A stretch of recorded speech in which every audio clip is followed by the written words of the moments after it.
Japan के स्कूलों में बच्चों को क्या क्या सिखाया जाता है, हमको भी सीखना चाहिए। आपको जानकारी होगी कि जापान एक ऐसी कंट्री है जहाँ एवरेज एज वहाँ 67 है, 67 इयर्स एवरेज एज।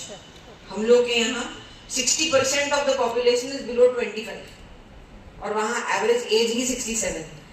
तो ऐसे समाज में वहाँ के छोटे बच्चों को क्या सिखाया जाता है?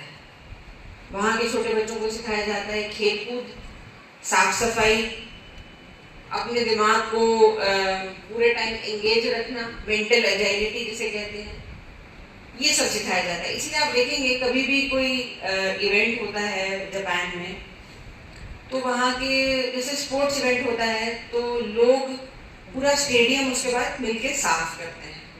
आपने देखा होगा स्कूल्स में बच्चे अपनी क्लासरूम्स, अपना स्कूल परिसर साफ रखते हैं। उनको बचपन से सिखाया जाता है। हमें एज अ टीचर या as a principal of a school कभी इस चीज से झिझकना नहीं चाहिए।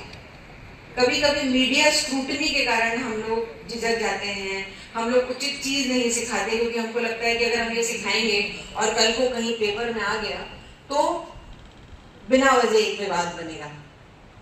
तो आज क्योंकि पेपर अखबार वाले यहाँ पे हैं, तो मैं ओपनली कहना चाहती हूँ कि जो वैल्यू सिस्टम होना चाहिए बच्चों में वो आप जरूर इंस्टिल करें। समाज भी सुधर रहा है।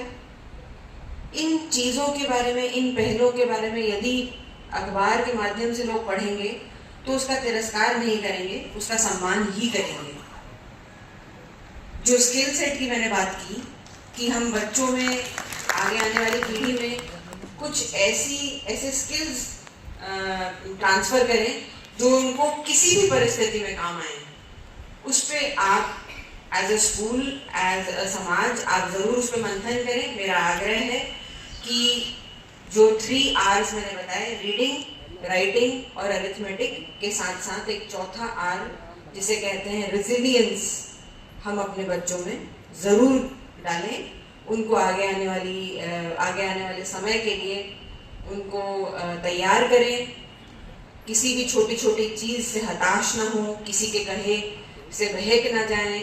इन चीजों के लिए हम उनको रेजिलिएंट करें, आत्मनिर्भर बनाएं और रेजिलिएंट करें। आप सभी का पुनः बहुत बहुत आभार। आज मुझे उम्मीद थी कि मुझे आप लोगों से सुनने के लिए कुछ मिलेगा, परंतु अनफॉर्चुनेटली आपको फिर से मेरे से ही सुनने को मिल रहा है। उसके लिए मैं खेद व्यक्त करती हूँ। बहुत बहुत थैंक यू।